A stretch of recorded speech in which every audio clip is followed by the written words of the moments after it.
Welcome everyone to Buddha's Center. My name is Jeff Allen, and once again, we are looking at Bodhicitta. We've done so many classes on Bodhicitta. I feel so grateful for Khyentse Geshe Wandak to have provided us with enough information, and Panchen Sonandrapa and Lama Tsongkhapa and all these great masters who've provided with enough information for us to be halfway through our discussion and 40 hours in or something to that effect. So we're just so fortunate to be able to think for that amount of time about the thing that will be the entrance to the Mahayana. And the meditation that we do before we get started really is the meditation that brings us through all of the kind of teaching shared in common with beings of small and medium capacity that lead up to the idea of that door that opens up and becomes a Mahayana path. So if we familiarize ourselves kind of with these stages through a process of meditation, and we do it each time, even though it takes 30 minutes or so, and we do it over and over again, it will start to really make up our mind. We're doing it 2 times a week. Maybe you're doing it at home also. So it's really becoming something that you can probably just kind of click through at this point, the 8 sufferings, 6 sufferings, 3 sufferings, when you think about what the first noble truth is. And that's such a beautiful thing to be able to do, because we'll have to realize those 4 noble truths to end cyclic existence. And we are given all of the keys by these great, masters, Lama Tsongkhapa and Atisha, and then all of the profound view and extensive deeds lineage and the Tilo Naro lineage that's passed down, that gets to us, that has all of these complete teachings. So very, very fortunate. But before we get into too much more detail, let's do what we always do, and let's get into a position that's suitable for us to do longer periods of meditation as we become more advanced. And also aligns our body in a way that all of the channels and everything's in just the right way. So it allows for us to sit very comfortably. The blood flows in a very comfortable way. So our body in this position called the 7-point Vairocana position is in the most suitable position to be able to achieve the union of calm abiding and special insight that we'll need in order to see emptiness directly. So it allows for our clarity of mind to occur, and this physical posture will allow us to sit for longer and longer periods of time as we become more familiar with it, and as our mind can kind of support the longer periods of time. Our body will probably be physically able to do it for a longer period of time than our mind will initially.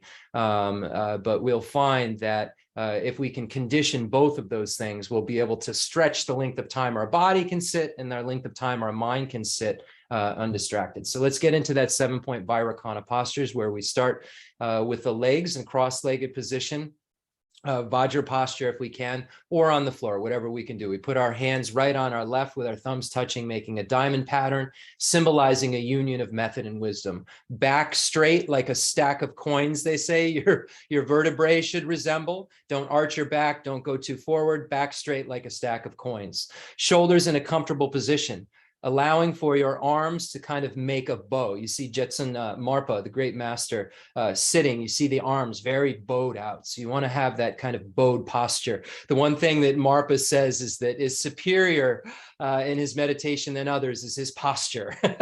So we want to try to mimic the postures of these beings who did it for a very specific purpose. So we have our legs, our hands, our back, our shoulders in a comfortable position with those arms bowed. We have our head slightly tilted forward, with our eyes slightly open, pointed at our nose, kind of at a 45-degree angle. We will eventually erase the eye consciousness's apprehension. We're meditating with our minds. Meditations that say to do them, staring at an object or with your eyes closed, eyes staring at an object or closed are initially not good for practitioners because we're trying to limit distractions and we're trying to limit our kind of sense of sleepiness. So if our eyes are shut, we might feel sleepy. If our eyes are wide open, we have a lot of kind of visual distraction. And if we only have it at a squint, it allows our mental consciousness to kind of take over in a more powerful way because our eyes not seeing so many things. It's only seeing, a little bit in front of us, and it becomes more and more blurry and eventually goes away. So we have our eyes focused on the tip of of our nose at a 45-degree angle. Then we put our mouths in a comfortable position with our tongue on the top against the teeth.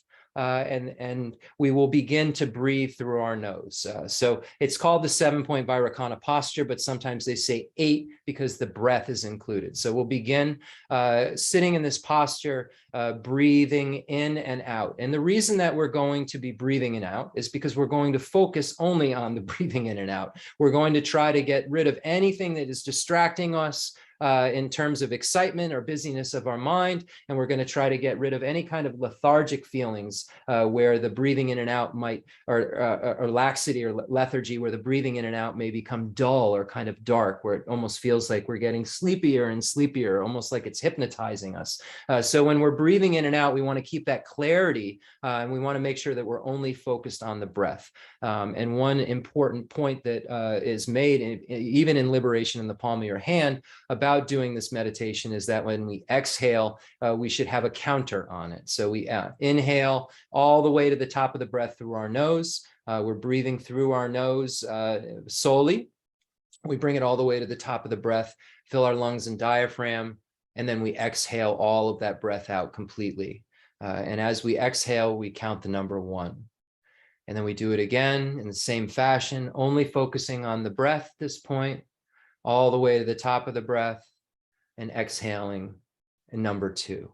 And we want to keep looking to make sure our mind is, so our introspection, our mindfulness is we're focusing only on the breath. This is our focal object. Our introspection is seeing whether or not our mind is straying from the breath. So we have 2 indicators. The breath, we're seeing if the introspection is seeing if the breath is the focus. And then we have a secondary counter to see if we're still focused, which is the number. So we're seeing if we know where the number we're on and if we're going to a higher number. So this is a great exercise to do to kind of build up your ability to concentrate on, one thing or 2 things instead of 120 things. So we're telling our minds what to do. So begin breathing in and out, and then we'll add another object of observation of Buddha Shakyamuni in a moment.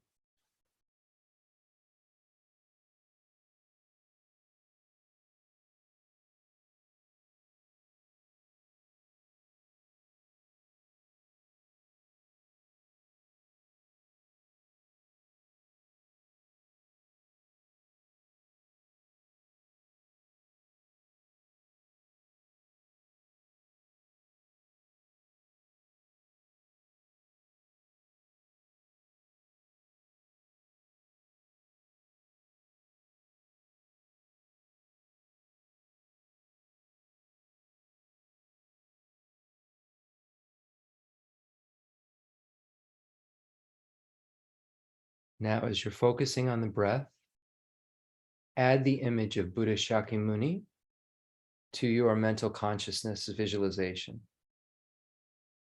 Seated in front of you at about eye level, thumb height, 1.5 or 2,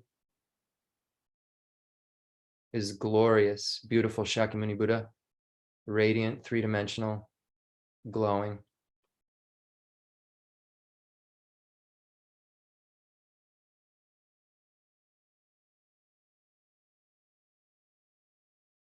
Focusing only on the breathing in and out in Buddha Shakyamuni's image.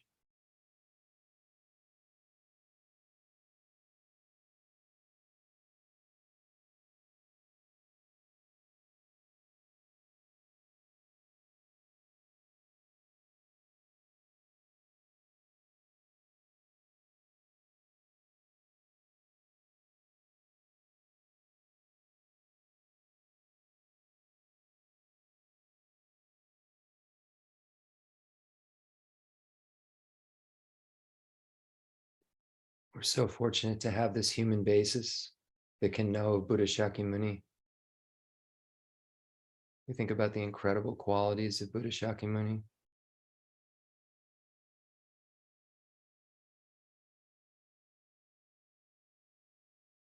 We think about why we started to study Buddhism, what dissatisfaction came into our life, what pain came into our life, what fears do we have?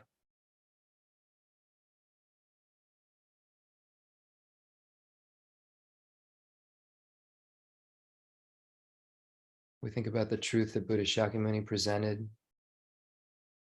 and why that's so great.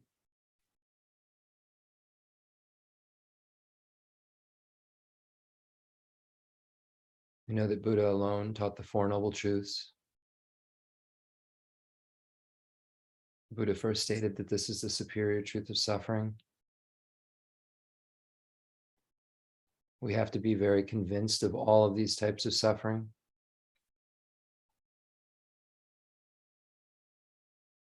Think about the suffering of birth, aging, sickness, death.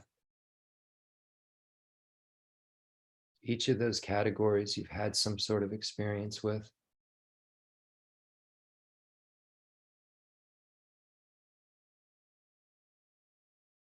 Meeting with the unpleasant, being separated from pleasant things, not getting what you want and having this appropriated aggregates. We didn't ask for suffering. It was forced on us by our previous karma.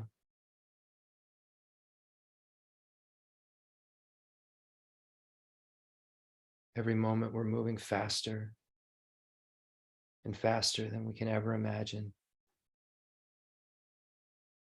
When we start to be able to slow down the process through calming our mind, we can see it moving faster and faster. We can start to see the moments in a second moving. We're moving so quickly towards birth, aging, sickness, and death. We're moving so quickly from the next opportunity to be separated from pleasant things. We're moving so quickly towards unpleasant things and not getting what we want. In another body, we're moving so quickly towards more uncertainty. All of the happiness that we experience, we think is so certain. We're moving so quickly away from it because it's all contaminated. We're moving quickly away from those loved ones. Every moment, we're separating from them more and more. We may not know them again till we're Buddha, or they may be our greatest enemy in our next life.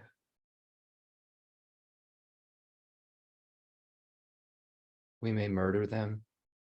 The only way we can stop a murderer is to stop the self-cherishing attitude that comes from the grasping at the eye. We're never satisfied throughout all of these states. We can get everything that we want, we still want more. Because the happiness that we get is so contaminated and has that self-destruct mechanism. Born again and again and again, shucking off bodies over and over again, going from the higher realms to the lower realms.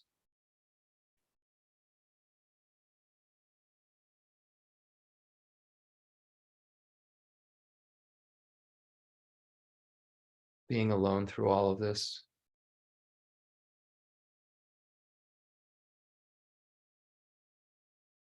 All of our loved ones standing around over us while we're dying. At the moment our life's severed, only we experience the severing, looking down at our body and are thrust into an intermediate state. We're all alone through that process.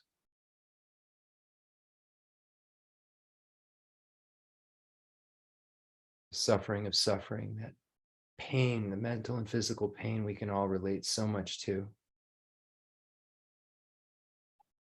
Suffering of change, all the contaminated happiness that turns into suffering.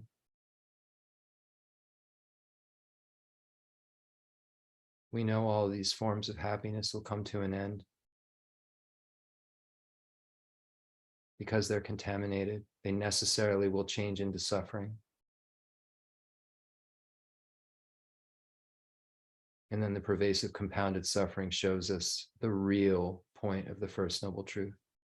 And that will be thrust out of control, without choice, again and again into a set of contaminated aggregates where I'll have to experience among these different types of suffering and minimally have to be forced into another set of aggregates again, even if I'm not in that realm experiencing the suffering of suffering and the suffering of change. Even if I've reached the peak of cyclic existence, I still have the pervasive compounded suffering, and I'll be thrust into another set of aggregates. This was what the Buddha really recognized about the truth of suffering. He knew that his final teacher, Acharya Jaka, had reached the peak of cyclic existence in terms of formless concentration, but he was still in cyclic existence. And even though there was no suffering of suffering or suffering of change, he knew that cyclic existence hadn't been severed because he was going to take on another rebirth, and was fooled by his formless meditation. The Buddha said that it was very, very subtle, this suffering of pervasive compounded suffering.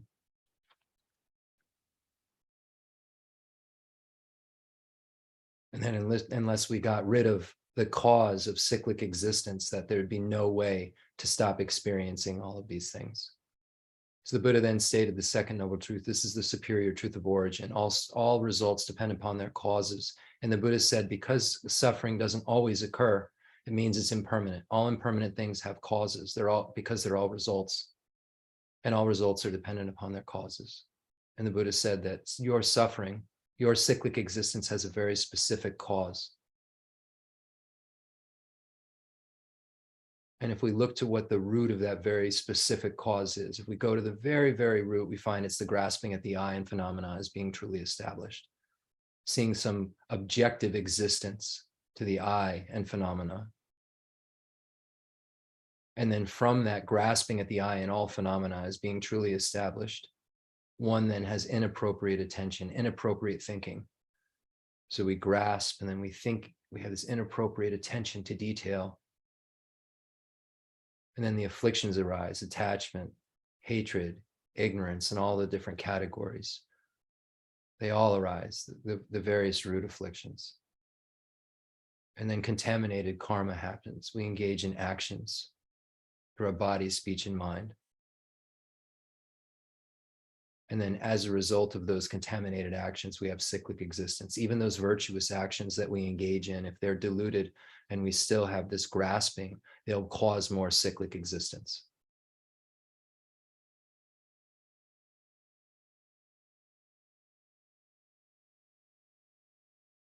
So then the Buddha said, so it's so clear, this is the superior truth of cessation.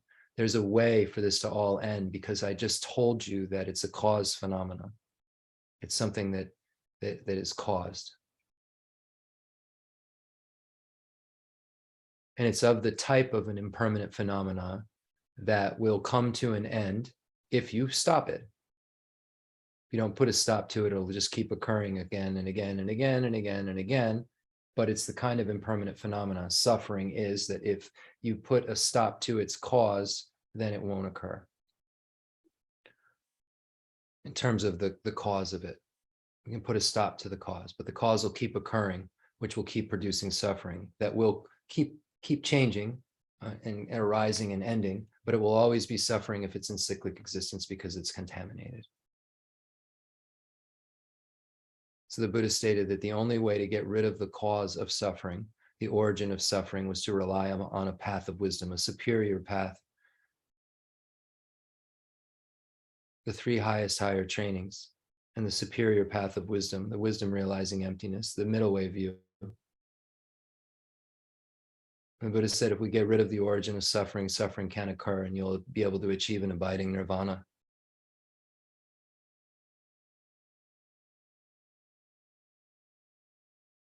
So we think, oh, it's so wonderful. We can end suffering all forever.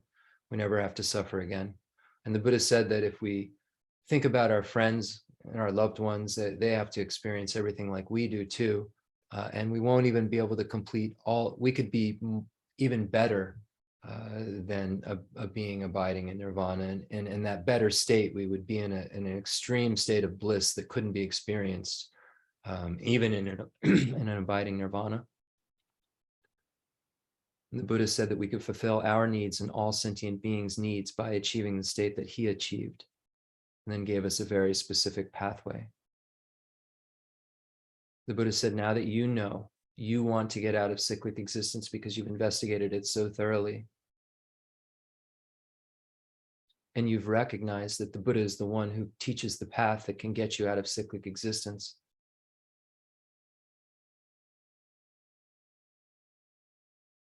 that you definitely want to emerge from cyclic existence and know that there's a way to do it, and recognize that all sentient beings are in a situation just like your own.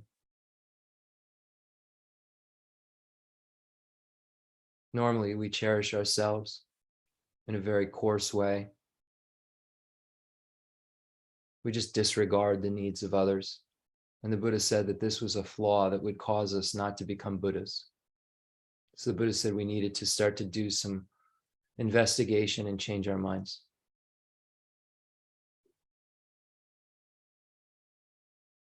Buddha said we had to see that all sentient beings have this kind of equal state when we meditate on them. We recognize that since beginningless time, we've had rebirths, and that we've had every single relationship with every single sentient being. They've been our friends, they've been our enemies, they've been strangers to us. The enemies in this life have been loved ones in previous lives, and the strangers in this life have been our loved ones in previous lives, and vice versa. And we even see in this life where there's no kind of solid person we can say, this is definitely a friend till the end, because we see friends turn to enemies even in this life, and enemies turn into our friends, and strangers we didn't know before become our best friends. So we see that these names, because since beginningless time, we've had every single relationship with them, and it's been the same continuum of consciousness that we've had. We've just forgotten who we were and who they were. So it's not valid for us to say that any one of them holds any more kind of relationship to us than another. So then we become willing to equally help all of them, or just equally open-minded in relation to all of them, not grasping at our friends more than strangers, but not being willing to help a stranger before an enemy. So we start to see this equal, we have an equal willingness to help all these types of sentient beings. And then we start to think about the relationships that we've had with them, and we see that they've been so nurturing and kind to us in various forms. They've been our mothers since beginningless time. We focus on that, but they've also been our fathers, brothers, sisters, closest loved ones. Every sentient being has had all of those relationships with us, and we begin to analyze those relationships in a very, very close way.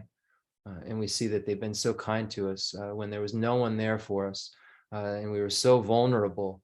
They were willing to take care of us, and even maybe say they would put their life before our, on the line for us, go through enormous amounts of pain for us through birth and so forth. And we think about the kindness our mothers have shown us. We think about the kindness our fathers, all the sentient beings have shown us that we felt so close to in this life. We've had every kind of relationship like that with every sentient being. We remember the kindness they've shown us. We remember that they birthed us. We remember that they gave us milk. We remember that they took care of us when there was no one to. They held us. They put a blanket on us. We couldn't do any of these things for ourselves. They were so kind to us, and we start to wish that we could repay their kindness. We've meditated on the Four Noble Truths, and we recognize that happiness in cyclic existence is contaminated. It has a self-destruct mechanism in it. So we become perplexed a bit. We say, what can we give them? We can only give them contaminated happiness. And we see these beings as lovable beings.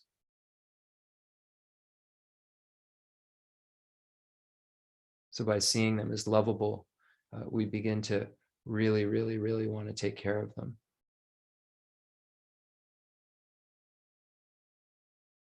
So we see them as lovable, and we recognize that they're equally as important to us as we are, equally as important as we are.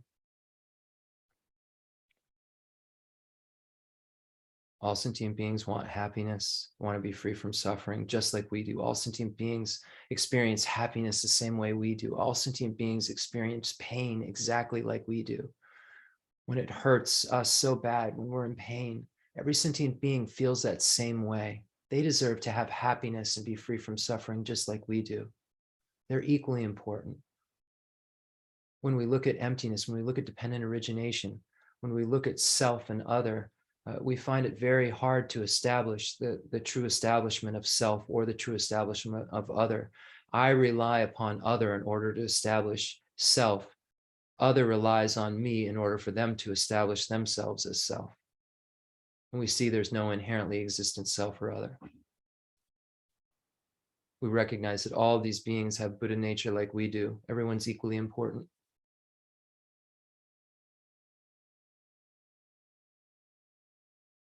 You see, the world protects very, very important. If someone's going to be a prince, or even if they're a little baby, they have like security around them. The world protects these kind of beings. And we begin to see that all beings are equally important because all beings have the ability to become Buddha. And Buddha is the greatest being in the universe. So all beings are equally important. We start to look at the downfalls of cherishing ourselves. We see that all of the miseries that we've ever experienced have come from being selfish. The self-cherishing attitude that's been driven by our grasping at the I as being truly established and phenomena as being truly established.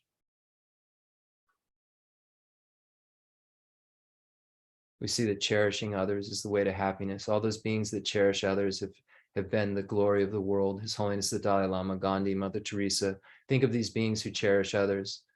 They didn't have fancy cars that they drove around and influenced people with massive material things. They had something that was the hardest thing to get, and that was a heart of love and compassion that cherished others.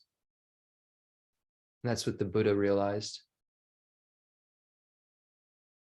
We see the Buddha is the most important being in the universe because the Buddha loves everyone in the universe, and that's why he or she is the most important being, because of that love and the perfection of wisdom and the perfection of power. And we see that one among those three qualities that makes them so perfect and so helpful is this cherishing of others, this love and compassion, this perfection. We begin to think about taking others' suffering on, beginning with ourselves and our current state and future sufferings. Then we imagine taking on the sufferings of all sentient beings, hell, hungry, ghost, animal, human, demigods, and gods, imagining it in the various forms of meditation. Imagine that we're giving all of our root virtues and happiness to all of those sentient beings, hell, hungry, ghost, animal, human, demigods, gods.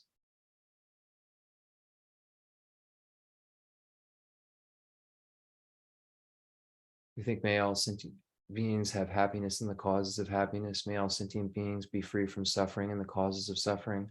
May I be a cause for them to have happiness. May I be a cause for them to be free from suffering.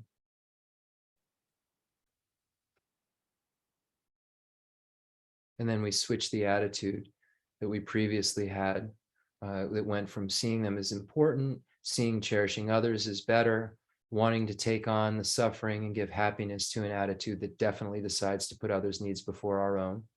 In the beginning of the giving and taking practice, we were still thinking of ourselves and taking our own suffering, and now we've decided to put others' needs before our own in the practice. We think about the special kindness they've shown us and the dependence we have on all sentient beings. And this makes us even more convinced that we want to help every single one of them have happiness and the causes of happiness and freedom from suffering and the causes of suffering. Think about this great kindness that they've shown us. Everything that we have that makes us comfortable in our life has come from other sentient beings. All the food that we eat has come from sentient beings that aren't even alive now because they planted crops many, many generations ago. So many kind sentient beings allow us to have the things that we need. Then we say to ourselves, I'll take on myself the task of freeing each and every one of these sentient beings. And then we recognize that we aren't a Buddha. We recognize that we don't have the ability to do so. We are stuck in cyclic existence. We're in the pit of cyclic existence. We're in the jail of cyclic existence, behind bars with all sentient beings. We need someone who has a key to open the door. Just keeping to tell someone, I'm going to get them out, I'll get you out, without a key is a fool's process.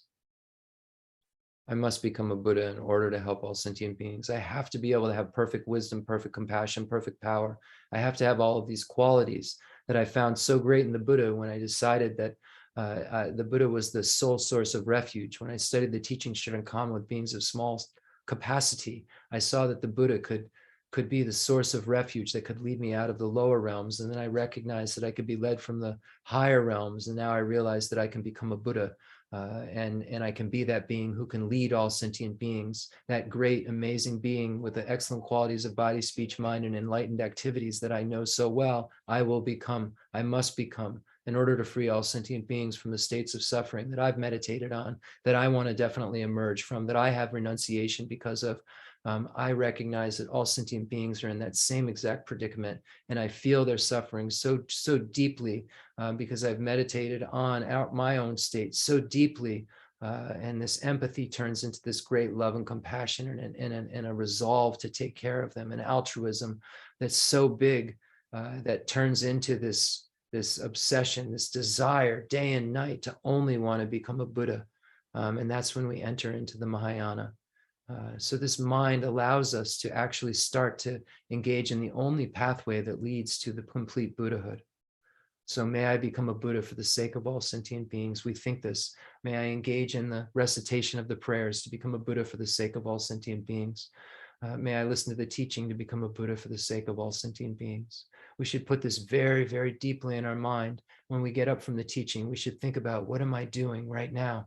How can I say that I'm doing this for the sake of all sentient beings? And really, really saturate our minds with this.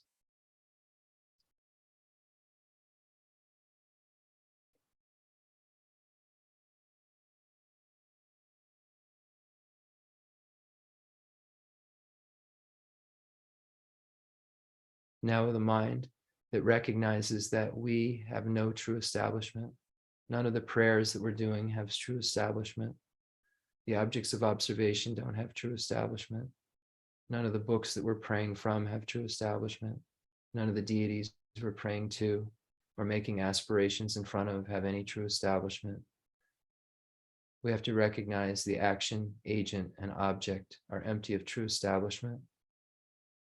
So imagine now, in the space in front of you, all the gurus, Buddhas, and Bodhisattvas, Kensar Geshe Wandak, His Holiness the Dalai Lama, Geshe Dorje Damdu, Geshe Aga, Geshe Lupsan Gompo, all of the holy beings in our lineage, other beings that you consider holy beings that I may not have mentioned, all the beings of the extensive deeds lineage, such as Lord Maitreya and Asanga, and all of the masters of Vasubandhu and Dharmakirti and Dignaga, and so forth, all led by Buddha Shakyamuni.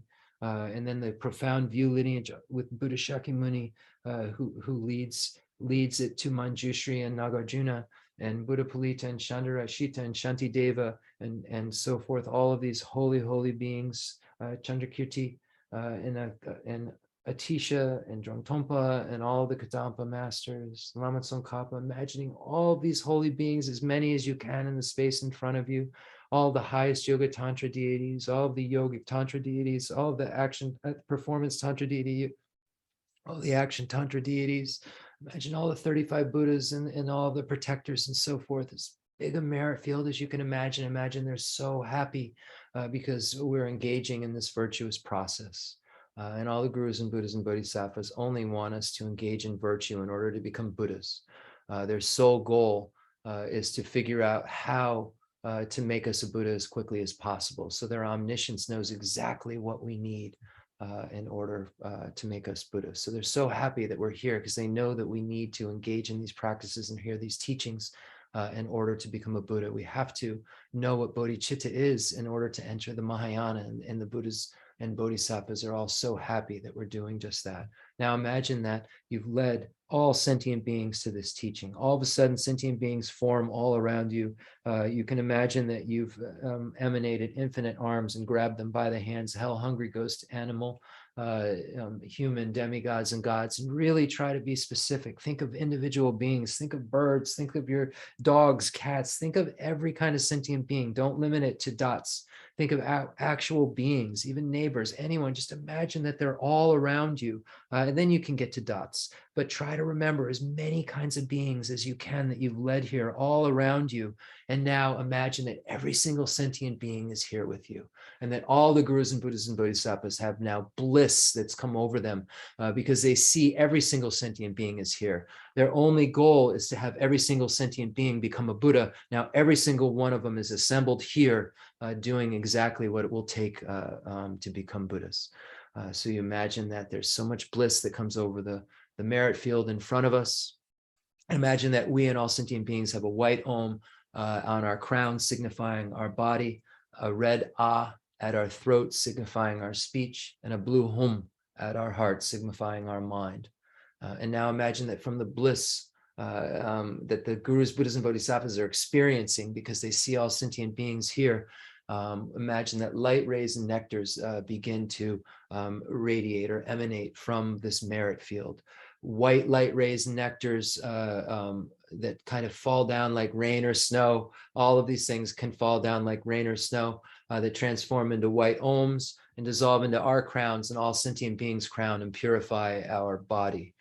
Imagine that red light rays and nectars in the same way shower down, transform into red Ahs, dissolve into ours and all sentient beings' throats, and purify our speech. Imagine that blue light rays and nectars shower down on us and transform into blue Hums and dissolve into our heart and all sentient beings' hearts. And imagine that our minds are and all sentient beings' minds are purified. So imagine that this shower of Om Hum, white, red, blue, is coming down on us and all sentient beings and purifying our body, speech, and mind, and transforming our body, speech, and mind into the qualities that we're reading about and thinking about in these sutras. These qualities, when we think about the Heart Sutra, the path of accumulation, the path of preparation, the path of seeing, path of meditation, the path of no more learning, Teata Om Gate Gate, Paragate, Parasangate, Bodhisoha.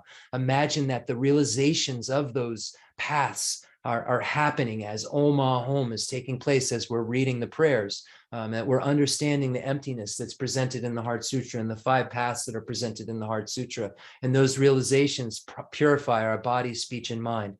So as we're visualizing this with the merit field in front of us, with all the gurus, Buddhas, and Bodhisattvas, and us with all sentient beings around us, and imagining Kensar Geshe Wandak, so happy, Buddha Shakyamuni, Manjushri, all the great, great beings are there. And let's begin to recite the Heart Sutra. The Sutra of the Heart of Transcendent Knowledge. Thus have I heard, once the Blessed One was dwelling in Rajagriha at Vulture Peak Mountain, together with a great gathering of the Sangha monks and a great gathering of the Sangha Bodhisattvas. At that time, the Blessed One, the Samadhi that expresses the Dharma called profound illumination. At the same time, noble Avalokiteshvara, the Bodhisattva Mahasattva, while practicing the profound Prajaparamita, saw in this way. He saw the 5 skandhas to be empty of nature. Then through the power of the Buddha, Venerable Shariputra said to noble Avalokiteshvara, the Bodhisattva Mahasattva, how should a son or daughter of noble family train who wishes to practice the profound Prajaparamita? Addressed in this way, noble Avalokiteshvara, the Bodhisattva Mahasattva, said to Venerable Shariputra, O Shariputra, a son or daughter of noble family who wishes to practice profound Prajaparamita should see in this way. Seeing the 5 skandhas to be empty of nature, form is emptiness, emptiness also is form, emptiness is no other than form, form is no other than emptiness. In the same way, feeling, perception, formation, and consciousness are emptiness. Thus, Shariputra, all dharmas are emptiness. There are no characteristics, there is no birth and no cessation, there is no impurity and no purity, there is no decrease and no increase. Therefore, Shariputra, in emptiness, there is no form, no feeling, no perception, no formation, no consciousness, no eye, no ear, no nose, no tongue, no body, no mind, no appearance, no sound, no smell, no taste, no touch, no dharmas, no eye, dhatu, up to no mind, dhatu, no dhatu of dharmas, no mind consciousness, dhatu, no ignorance, no end of ignorance, up to no old age and death, no end of old age and death, no suffering, no origin, suffering, no station of suffering, no path, no wisdom, no attainment, and no non-attainment. Therefore, Shariputra, since the Bodhisattvas have no attainment, they abide by means of Prajaparamita. Since there is no obscuration of mind, there is no fear, they transcend falsity and attain complete nirvana. All the Buddhas of 3 times by means of Prajaparamita fully awakened to unsurpassable, true, complete enlightenment. Therefore, the great mantra of Prajaparamita, the mantra of great insight, the unsurpassed mantra, the unequal mantra, the mantra that calms all suffering, should be known as true, since there is no deception. Prajaparamita mantra is said in this way. Neyada Om Gade Gade Baragade Barazangadi Bodhisattva Om Gade Gade Baragade Barazangadi Bodhisattva Om Gade Gade Varagade Varazangadi Bodhisattva Om Gade Gade Varagade Varazangadi Bodhisattva Ongade Gade Varagade Varazangadi Bodhisattva. Thus Shariputra, the Bodhisattva Mahasattva, should train in the profound Prajnaparamita.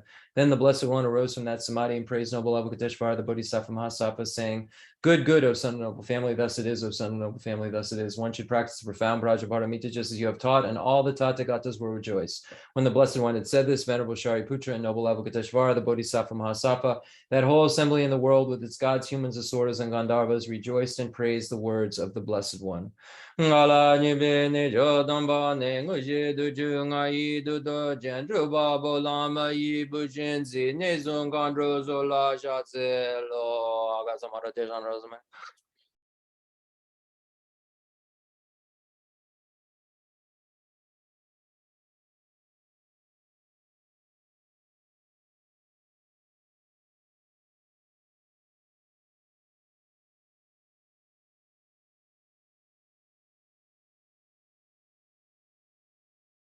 Aga samara deshanara samara ve te ata on gate gate parasangati buddhi soha papa gonchi sanji kai tembe doji she lobo doji mebo doji shiwa doji jagi bachi metumbe shitanchi sherin kori soha gerin jon jaji je shiwa dan meton nebe jandan jawa dan tumba jonji bonzon son joji dashi de jandan da de le jo.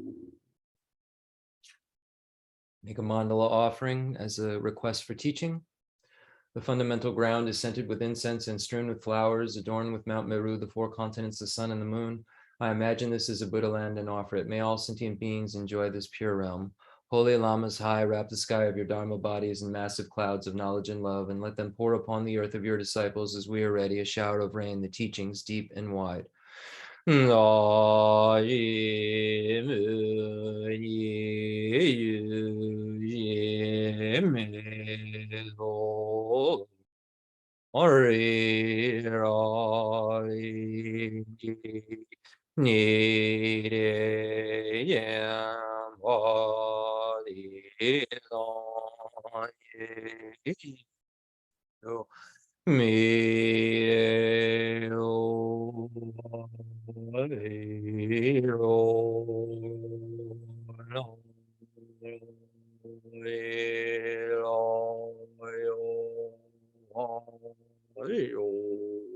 Jesu lama dhamma nina nye jung yala yen ze jun zen je je da zambe du je ze ma la sa je ju je ja ba va do.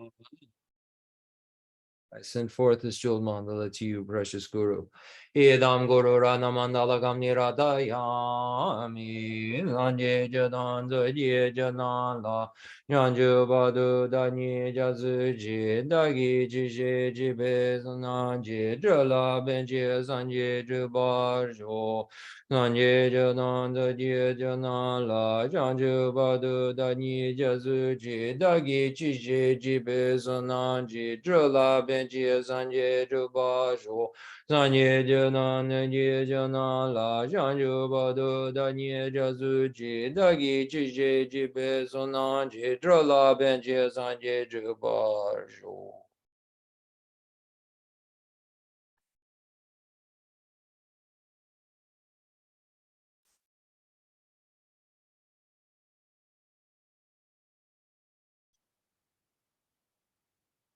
The one who is transformed into the reliable guide, motivated by altruism to benefit sentient beings, the teacher Sugata and protector to you, I make prostrations.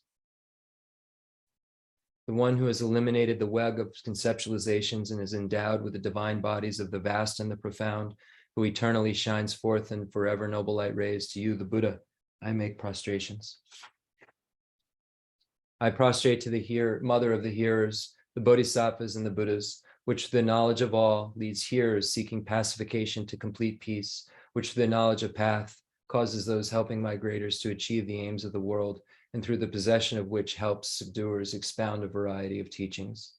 Nyendu jiwa zu nang gonje ni ji nye ji ji ze ganyen dong drola bemba jina lanje ni ji ji ten drenju zeba jang ganda ganda dembe duna namba gonden nanzo dizon pa Nyendu janju zembe zoje zanje jini yunde la jaze lu.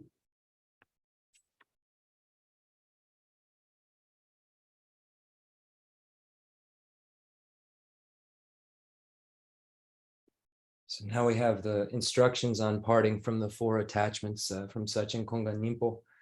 And this is, he met with Manjushri when he was a very young boy, maybe 12 or 13 years old.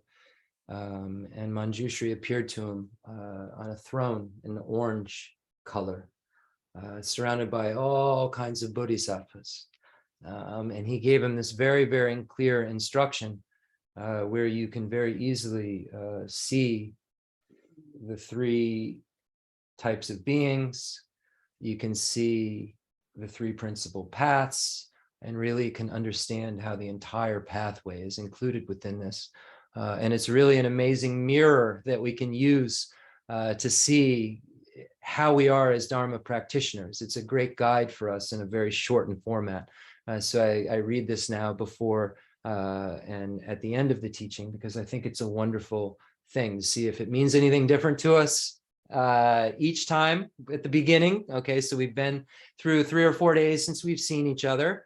We're going to bring the mirror of the Dharma out again at the beginning of the teaching. And then we get to the end of the teaching. Hopefully there's been a little bit more, hopefully something stirred up in your mind that's changed, or a little bit misunderstanding or more familiarity with it, so that now the mirror of the Dharma, you see, what do I see in it now? And we can keep doing that, right? And that's what we should be doing with these teachings. We should be seeing how they're affecting our minds. How are we implementing them in our life? Are we implementing them in our life? Is it just a bunch of information we know? We've all been there. I've been there with lots of information, and how do I apply this? Or lots of information, and I think I know how to apply it, but I don't have a clue really. And it's just my ego thinking I know how to apply it. And it was really after going through, I remember I read Liberation in the Palm of Your Hand when I was very young into Buddhism, and I thought I became a really high scholar because it was a big book, right? I had read a few small books before it, and I got through this really big book that, this other teacher called The Brick, that, had everything in it. And I got done with it. And I really, I mean, I even started really like talking about Buddhism to people, it was very early on. And I really, I look back on that kid, right? Who I probably, I look back a year from now on me, will say the same thing, but I look back on that kid's level of understanding, right, of the text that he just got through, that that 700-page book that I made it through. And now, as Westerners, right, we get a bunch of information and we think, oh, now we're really, really scholars. I look back on that kid who read Liberation in a couple of books, and I think about what that kid thought, like in terms of like what he knew. And I believed I had refuge, really had it in my heart, had realized refuge. It was incontrovertible. And it was like this kind of like in other places you hear about a pink cloud. This really happens in spirituality too, where you get flushed with this information that makes so much sense that, sure, it makes a lot of sense, but a lot of it doesn't. So you cling on to these little bits and parts that your kind of small mind can grab, like at your scope. And you think that's all that there is. And what can happen if you stay there is you can begin to really misinterpret everything. And I'm going to talk about that a little bit tonight. But let me read this quote first before I go any further. But I want to talk about something before we get into the Bodhicitta teaching. I think it's applicable. And it's about not being satisfied with partial instructions and why. I've just been getting a lot of saturation with partial instructions these days. I'm on a lot of different platforms and so forth, and I hear the kind of instructions that are being given out and presented as full, complete paths. And when you study these texts, and you've studied with Khenser Geshe Wandak, and you can really, really see where it would all fit and how it would work, you can very easily abandon kind of wrong views and wrong paths. And we're just so fortunate. So if you are, from the instructions on parting from the 4 attachments, so if you are attached, so what could you be attached to? You could be attached to this life. You could be attached to your future lives, right? You could be attached to nirvana. You know, you could be attached to your own self-interest, right? You could be attached to the view. You could be attached to all of these things. So these are all what's pointed out here. So let's look at it in the order. If you're attached to this life, you are not a spiritual practitioner. So we see in Atisha's points that he makes, you know, he was walking around, I believe the story is a stupa, or he saw a practitioner who was doing various different things. One time they were walking, I think, around a stupa. Another time they were reciting some prayers and so forth. They were doing these different practices, and Atisha kept walking up to them and saying, "Oh, it's great, you're doing that, but you should start practicing Dharma." You know, they're making, you know, circumambulating stupas. They were doing all these prayers. You can see the stories in Atisha's life story and so forth. And I think in Liberation in the Palm of Your Hand, you find this story. And he keeps going up to this practitioner and saying, "It's great what you're doing." And he's doing what seems to be Dharma practitioner, mantras, you know, maybe making prostrations. He's doing Dharma looking stuff, Dharma looking stuff, kind of like, so he's doing Dharma looking stuff, you know, on the outside. And then he finally Atisha comes to him and he says, "Why do you keep saying this to me? I'm doing it." And Atisha says, "No, you're not. You need to throw away this life. You're doing this for this life."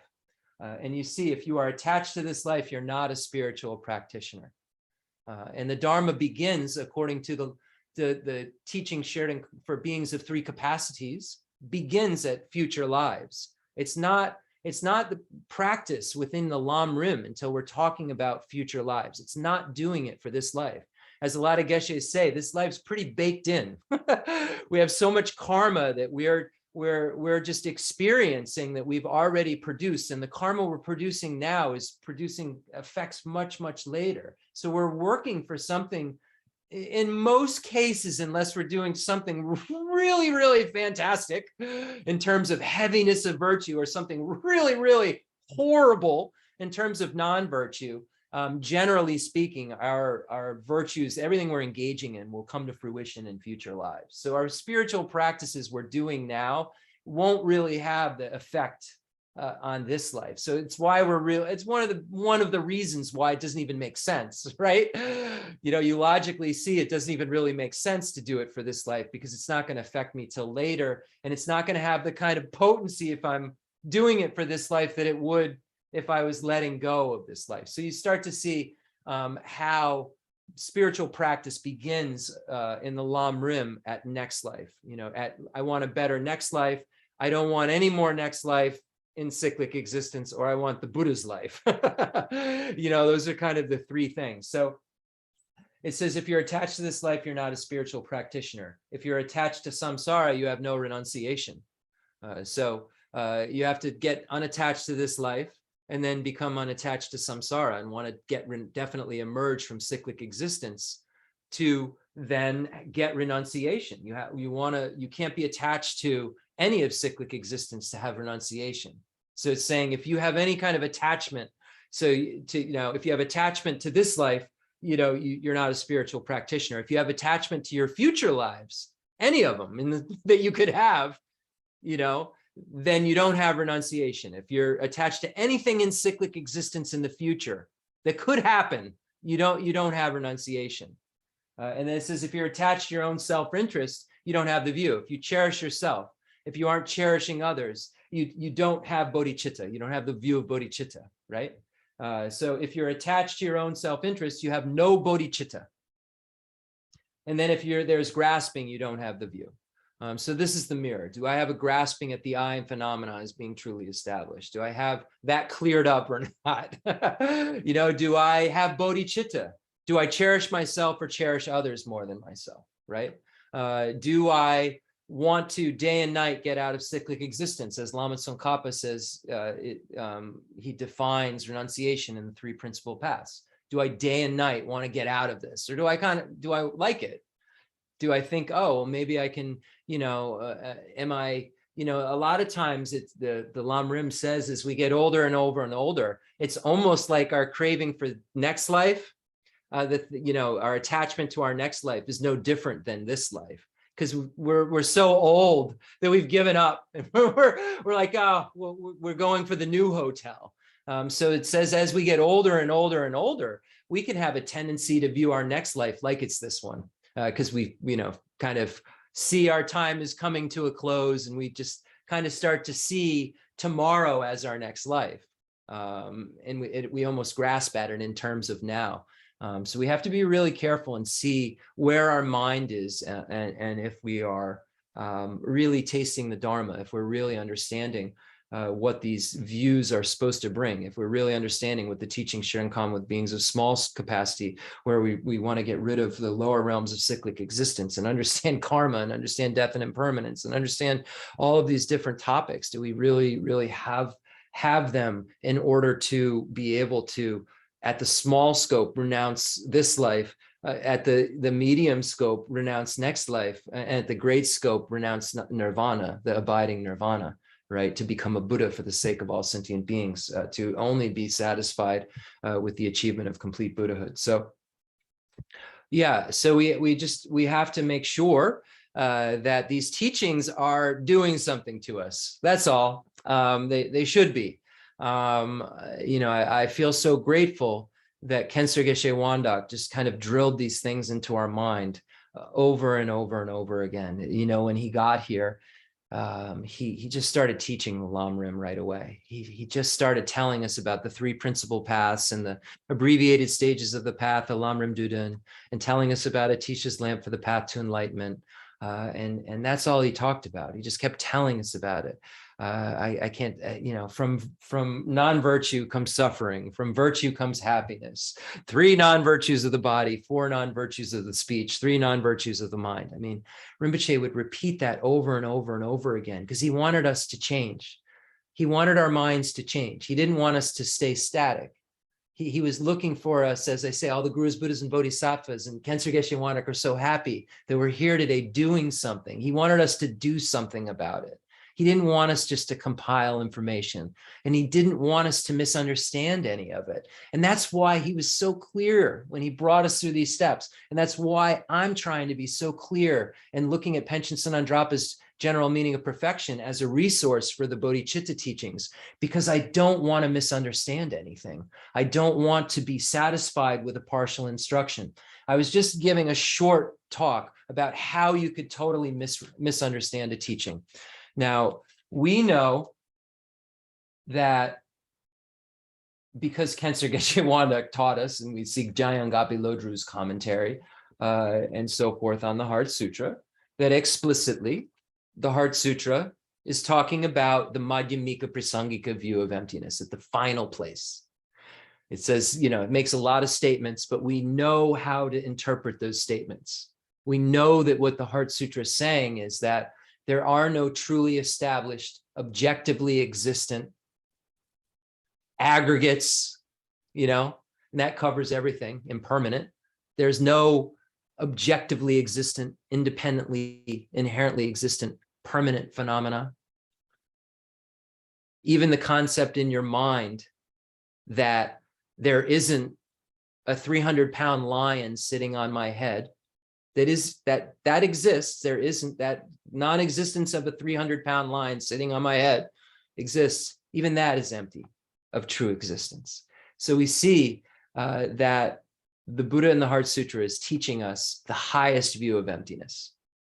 And then because the Buddha is teaching, we know, because Khyentse Geshe Wandak instructed us, that who are the participants, these bodhisattvas of the high middle way view, are the attendees of this teaching. So we know they're the ones attending it. So then when we get to this mantra, we know we got to be careful because it's for a being of sharp capacity. Because Khyentse Geshe Wanda explained this. He brought us through this so clearly. How would we know when we look at that mantra that the entrance to the Mahayana is right there at the first gate, right? How would we know any of that? How would we be able to understand that mantra is for a bodhisattva that's done all of this work, has done all of this practice, and can see just inside that mantra all of the paths, the path of accumulation. And the bodhisattva sees that at that path of accumulation, where if we're talking about the Mahayana path of accumulation, that first gate is talking about that, and that Mahayana path of accumulation is where you get bodhicitta, where the mind that aspires to enlightenment happens. But the bodhisattva understands that you can't get that because they've already got renunciation.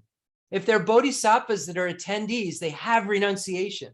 They have an understanding of all of the small and medium scope. They have renunciation, and they have that complete, clear understanding of what it would take for the first gate to take place. So they can infer, because they're such sharp capacity beings who've usually, when we say this, are beings who've seen emptiness and then become bodhisattvas, right? They're sharp capacity beings, so they can see in this mantra all of this meaning. They can see the teaching share in common with beings of small and medium capacity. They have renunciation, and then they can see that this little short mantra covers all of the 5 paths, all of the 10 bodhisattva grounds, all of the 10 perfections. Everything is within that mantra. Everything that needs to be done to become a Buddha, how you build a Buddha, is all right there in that little tiny mantra. Now, we know that because we have had this instruction. So you think like, why do we have to hear all these words? Why is he going on and on and on still? Definitions and definiendums and yada, yada, yada, and all this stuff, right? It starts to, even me, sometimes I start to wonder, like, is all of this information so necessary? And then I hear people say, you can just do a mantra and become enlightened. And you know why? Well, let's look at it. Let's now erase. Take the board, erase the chalkboard, everything that you knew, right? Now what happens? Now what occurs when you read something like the Heart Sutra? It's very interesting. I don't know if anybody's ever done this, but I think you'll find it very interesting when I do this. So we don't have any understanding. We didn't meet Khyentse Rinpoche. So thus have I heard. Okay, so somebody heard, I don't know what that means. Okay, so we see they're dwelling in Rajagriha.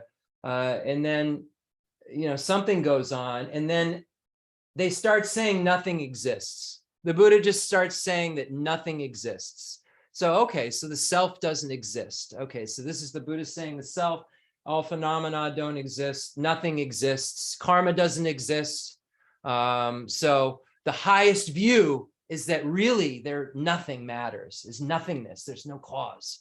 There's no cause to anything. There is no Buddhahood. There is no cessation. There's nothing even find. There's nothing out there. I don't even need to meditate. I just have to be nothing. So this is the final view of the Buddha, because the second turning of the wheel is where the Buddha teaches the final view. So the final view is there's nothing. So now, oh, okay, so the final view there's nothing. And then it says, oh, wait, there's a mantra in here? Oh, this is maybe Tantra, because it says it's a mantra. Oh, this is Tantrayana? Oh, wait a second. So there's somehow so there's a deity. So I can do this mantra. So I envision, so I can take an initiation. Where do I get the initiation for the Heart Sutra? So if I get an initiation for a Heart Sutra, because there's a mantra in it, then I can visualize myself as a deity and do the mantra. And that somehow makes me be able to see emptiness because it's the best mantra. See how it can be misunderstood. Jayan Gapi Lodru says, no, this has been misinterpreted. It's not a mantra that's Tantra. There's many mantras in sutras that are summary mantras. But if you don't know that, You have no teacher. You just get handed the Heart Sutra by a teacher who's read a few things and comes to a conclusion.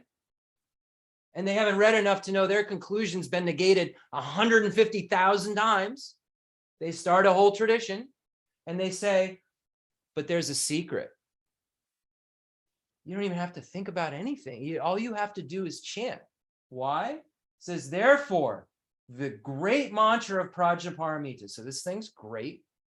It's the perfection of wisdom. That's what Prajnaparamita means. Gone to the other side. So that mantra that'll take me to the other side. Wow, now we're getting somewhere. The mantra of great insight. I'm going to be able to, if I just chant this, I'll have great insight. The unsurpassed mantra, there's no better mantra in the whole world. Kala chakra, all these other things, those are second rate. See where you're going with this? This is the only thing. Anything that isn't this mantra is inferior. This is the unsurpassed. It's unequaled. Oh, and now it calms all suffering. And it's known as truth. There's no deception. I'm not being deceived by this mantra that can calm all my suffering. All I have to do is chant it. I don't have to know anything about it. It's a secret in here. There's a little secret part. No one, you guys don't understand. Mantra, mind protection, Tantrayana, it's secret. It's a secret mandala inside of the Heart Sutra. You don't see it. I just saw it. There's a secret mandala in the Heart Sutra, everyone. Look at it. It says all of this. You see how wrong views. Now someone tells someone that, someone tells someone that. And as Rinpoche said millions of times, people are like ants.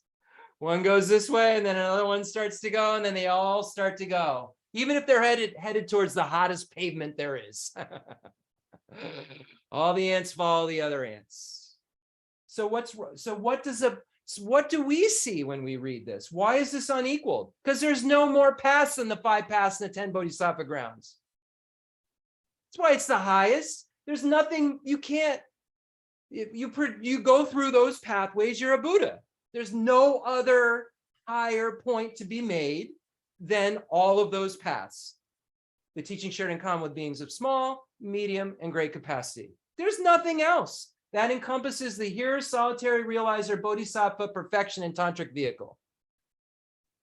Everything's in that mantra. But if you don't know that, you may think you can just chant that mantra and not have to renounce the lower realms, then renounce cyclic existence, and then renounce the idea of an abiding nirvana that the hearers and solitary realizers have. So you have to renounce that state. So the bodhisattva, like we were talking about last time, gets like almost a little selfish moment and says, yeah, the here's solitary realizers, I'm not perfect. I haven't fulfilled my own needs.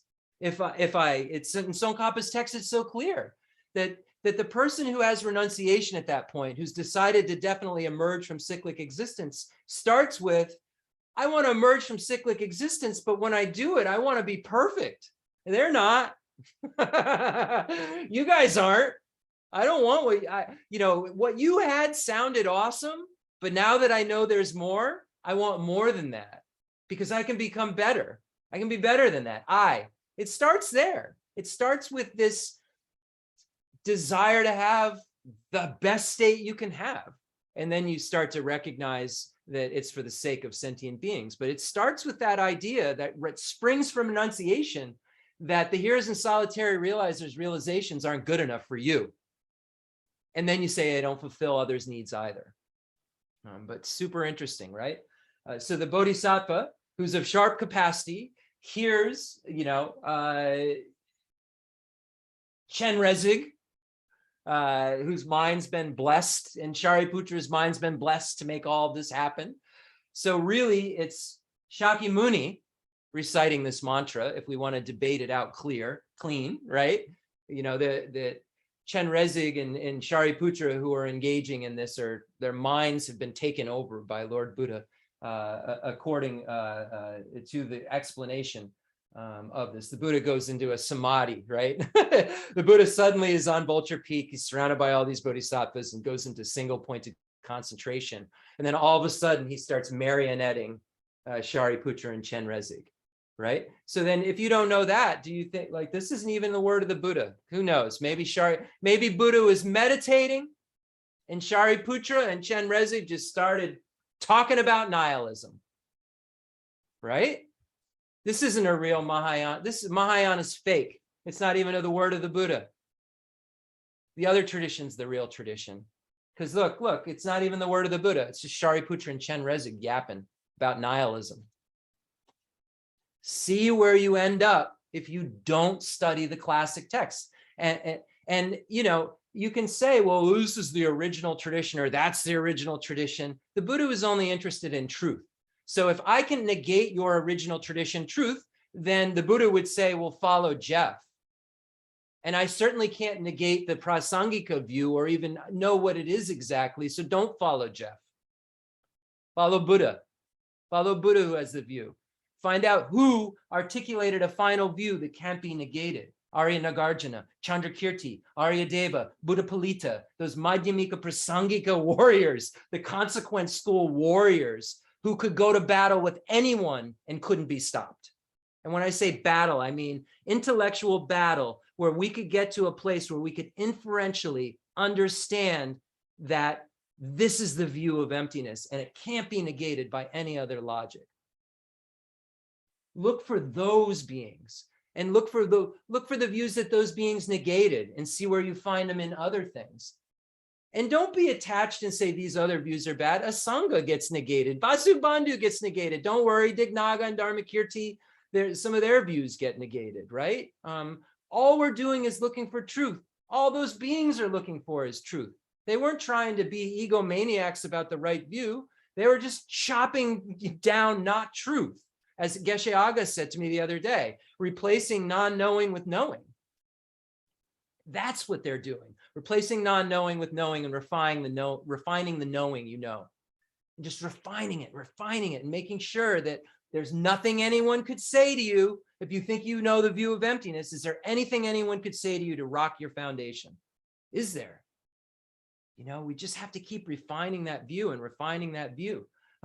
So an example that I made about misinterpretation could be as simple as this, simple example. I say to all of you, you all need to know your ABCs. I would say most of you in your mind know that means 26 letters or, 20 something at least, right? More than 3. So because you're sharper capacity than someone who doesn't know the ABCs, right? So you know that when someone makes that statement, because you've studied the ABCs, that somebody just summarized it. The ABCs kind of mean the whole alphabet. If you know your ABCs, you know A to Z. But if somebody doesn't know that, and you tell a child who doesn't know that, you have to know your ABCs. What does the child think? There's only 3 letters in the alphabet. They didn't know. They didn't know any better because they didn't have the foundation that was necessary to understand they missed 23 letters. So then they say, okay, I need to memorize the alphabet. A, B, C, A, B, C, A, B, C, A, B, C, A, B, C, A, B, C. Now, by doing that, are they going to get rid of the ignorance of the alphabet?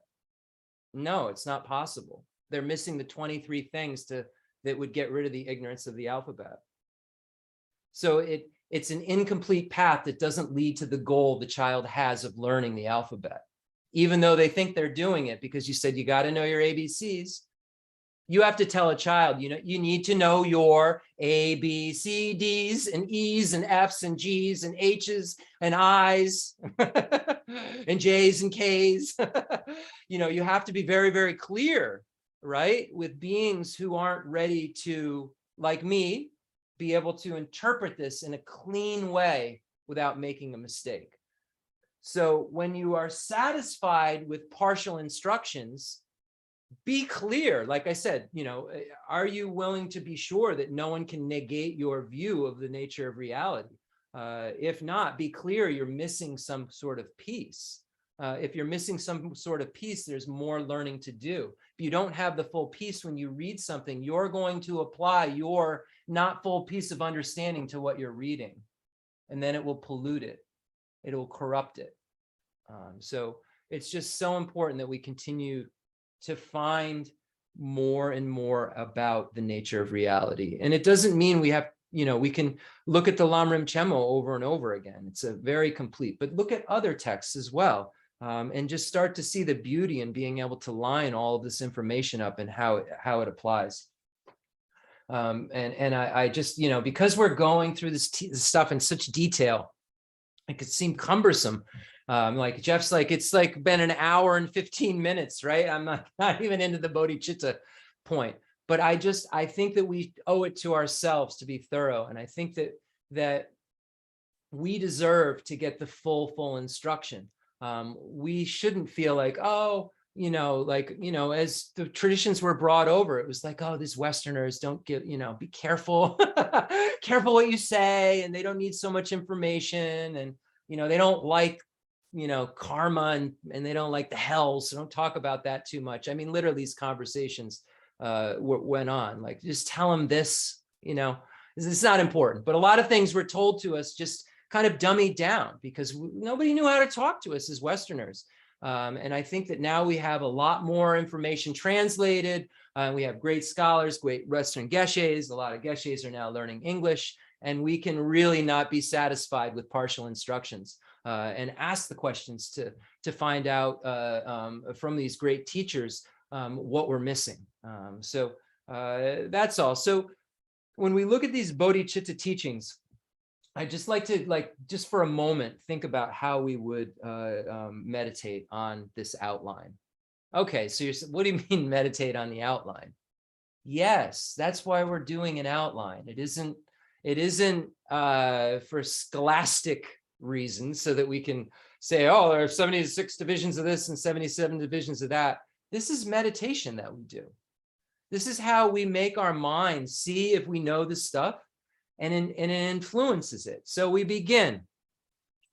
Panchen Sonandrapa's general meaning of perfection, the section on the awakening mind or bodhicitta has 5 categories. So it says that first we have base, then we have cause, then we have nature, then we have division, then we have benefits. So we have these 5 different divisions in Panchen Sonandrapa's general meaning of perfection. So what do we learn on Sundays and in the Lamrim Chemo? We have the 6 preparations. So we're going to sit down and we're going to meditate on Panchen Sonandrapa's general meaning of perfection. Okay, so today I'm going to meditate on specifically the base and cause. Okay, so how would I go about doing this? So what do we do, right? If this is Geshe Damdu's class, it'd be like, anyone, raise your hands, anyone, turn on all your cameras, who has the answer? And then he'd wait a second and then call on someone. But I promise I won't start doing that. Although I'm tempted, because I feel, if I'm going to be picked on, then everyone else has got to be too. But maybe in next year. So how do we do this? So 6 preparations. What are the 6 preparations? So we arrange images. We clean a room, right? We clean the room where we're going to do a practice in, or tidy it up, just to try to get the room under control, imagining that we're doing meditation like Chuddapantaka, right? Where we're imagining we're purifying our mind as we clean, that the dirt is our delusions and our self-cherishing attitude and our grasping itself and so forth as we clean. Imagine that we're cleaning a place for holy beings to come. We're inviting the most wonderful beings to come. And whenever we say even the name Tara, she comes, she appears. She's our protector. Om Tari Tutari Ture Soha is like saying, Tara, Tara, Tara, help me. Tara, help me from fear. Tara, liberate me. Tara, help me from sickness. It's like so they're here as soon as we say their names. So we might as well make sure the place is as tight as it would be for the most important guests that ever came. And we arrange those images of enlightenment after we've cleaned the place. We invite them in. So we clean the place and we arrange these images of enlightenment. And then we sit down, we put offerings out that we've obtained honestly, and we imagine, offerings, but we put the offerings actually out around these images of enlightenment: flowers, water bowls, It's wonderful to offer water bowls because it's usually we can just pour it from our faucet and we can get used to being generous. It's the generous and in making offerings that are very small and don't really cause us much more than effort. And then in the future, we'll be able to offer palaces to all sentient beings because we're learning how to be generous by offering little bits of water to the most holy objects that there are. So we put out offerings and then we get into a comfortable position. We sit down on a seat, get into the 7-point Vairocana posture, clear our mind, make sure we have a clear mind. And then we imagine the merit field, imagine all the gurus, Buddhas, and Bodhisattvas, imagine Rinpoche, imagine all these holy beings to kind of give us a little power and encouragement and blessing, right?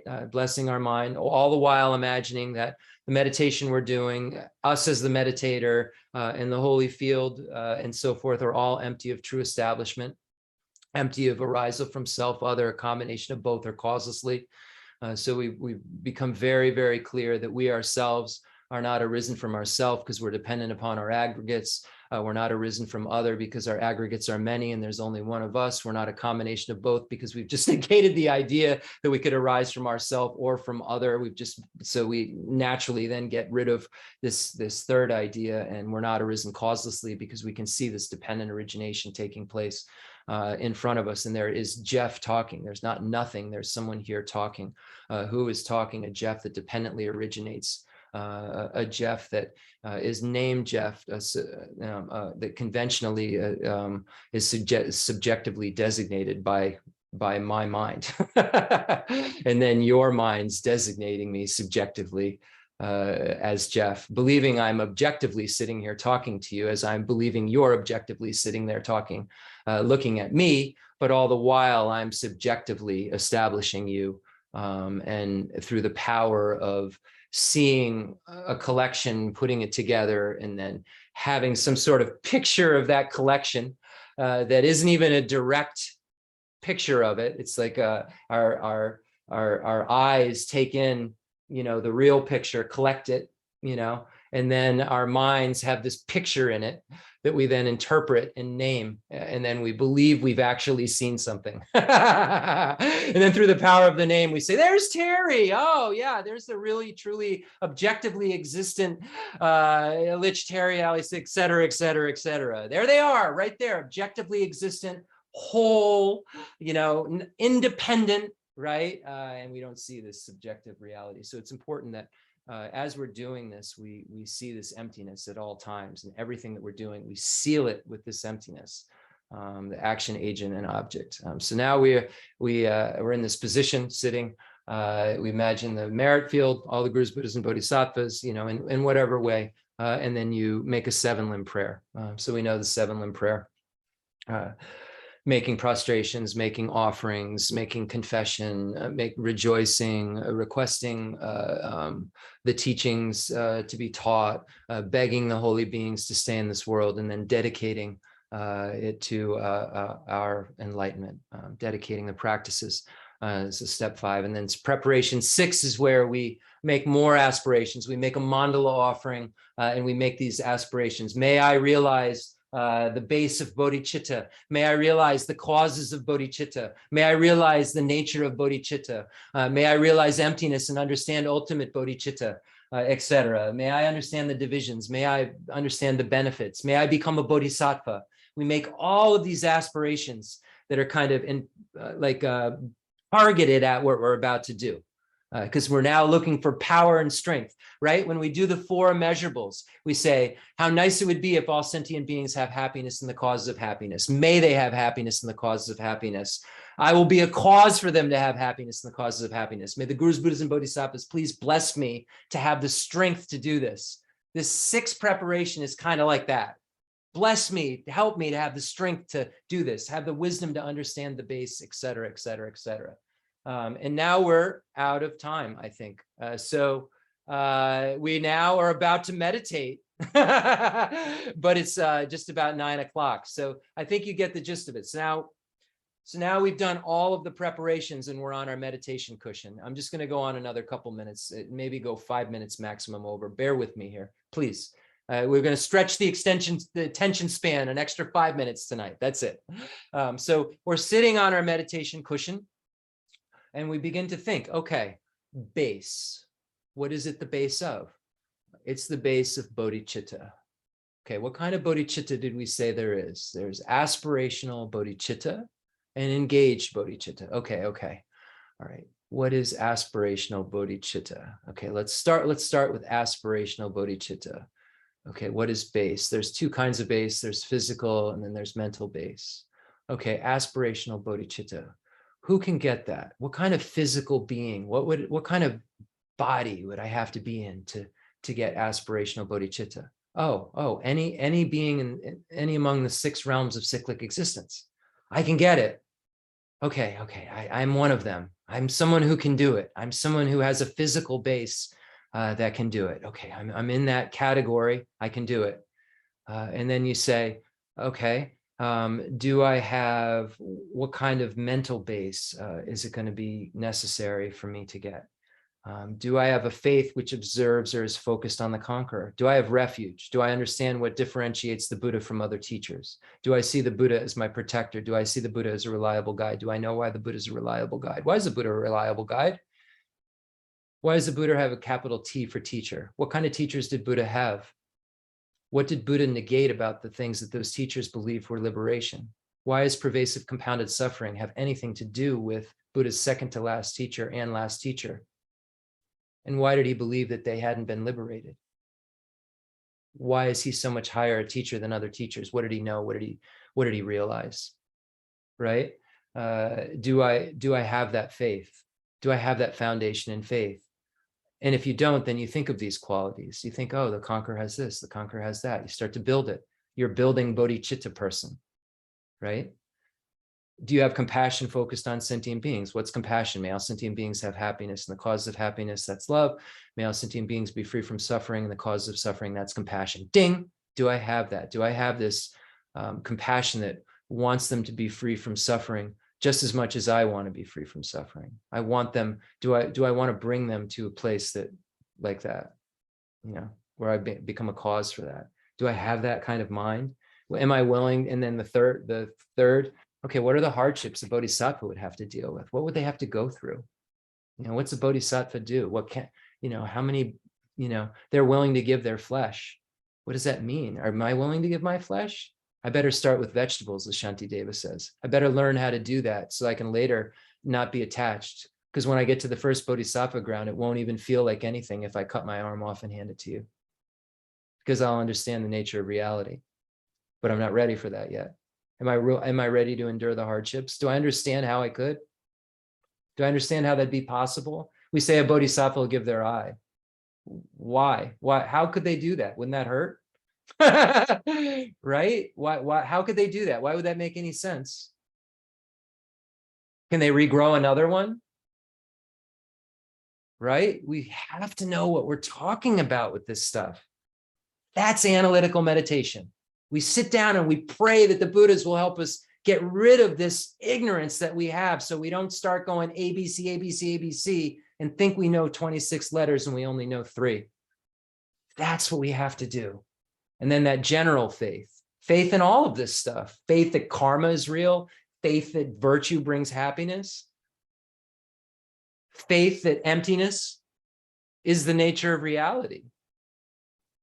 Faith in emptiness, faith in dependent origination. If you don't have general faith in the whole path, if you haven't developed the faith that you get in the teaching Shuddhankan with beings of small capacity, and you're still like, well, the Buddha didn't know there was a hell. Let me tell you, you don't believe Buddha's omniscient, right? So these doubts tell us we haven't realized enough to become a bodhisattva, because we would have to know what the object of our goal was. So anyway, that's enough out of me about that. But I'm so glad that we get to look at this in such a clear way. We're going to get into the next category. The next category is really technical. So I knew it was going to take a lot of time tonight. So I'm going to make it the next time, and we'll do maybe a little bit of a shorter intro so I can get into the next category body of the text. But tonight, I wanted to go through the full practice and do what we did And we did accomplish it. So I'm very happy. And one point that I mentioned in the meditation, it was a shower moment. So I think I just share it with you. I've always been thinking like, okay, and I mentioned it already, I think, but why in the equalizing and exchanging self with others practice, right? Where we start to put it together. Why is this exchange? You've already like decided that you've given all these sentient beings your root virtues, and you've taken all their suffering on and been willing to endure all of it. Haven't you already kind of switched that? I think this is like a little mirror to make sure you did the actual exchange, because you started your giving and taking practice with yourself. Now, so there's a pre-assumption in there that, maybe you don't have renunciation, right? This practice isn't for everybody who's, this is something that a lot of people will be doing that aren't, that don't have renunciation. So once you have that renunciation, you won't really need to start with yourself completely. Or if you do, it'll be very quick. And if you have that renunciation, and then you have that real love and compassion, that switch you won't need to start with yourself when you get to that actual exchange. It's natural. It just switches. And if it doesn't just switch, if there's still like, well, I really want to, at that point, that idea that the Bodhisattva has is in the background. They want to become a Buddha, but the sake of sentient beings is so glaring. It's like warmth on the face. Anyway, let's get to that place. Let's figure out how to become those great beings that have those high realizations. In closing, we will close with the prayer from Sachen Kongan Nimpo that he received from Manjushri. If you are attached to this life, you are not a spiritual practitioner. If you're attached to samsara, you have no renunciation. If you're attached to your own self-interest, you have no bodhicitta. If there is grasping, you do not have the view. 8 verses on training the mind.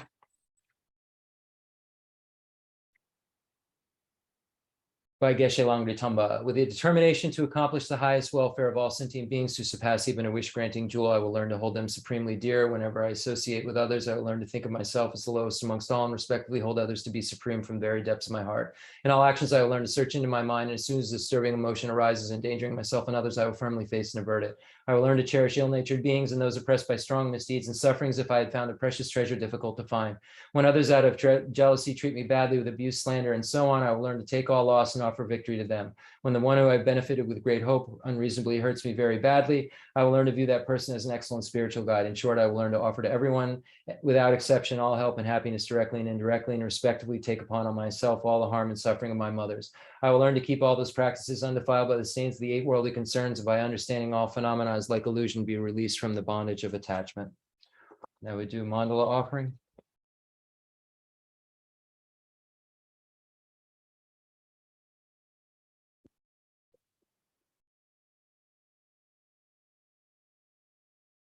The fundamental ground is scented with incense and strewn with flowers, adorned with Mount Meru, the 4 continents, the sun and the moon.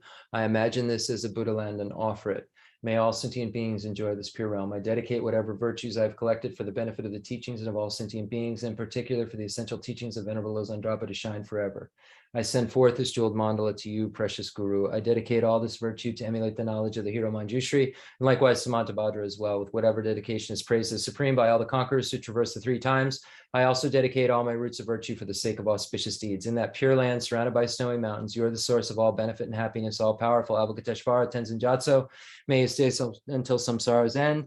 I pray that we may in all our lives never be separated from Khenso Geshe Wandak, whether he chooses to emanate as a male or female in the emanation body, when we're ordinary beings, or we meet with him or her in the enjoyment body when we're Arya Bodhisattvas. May we never in any life be separated from that great teacher.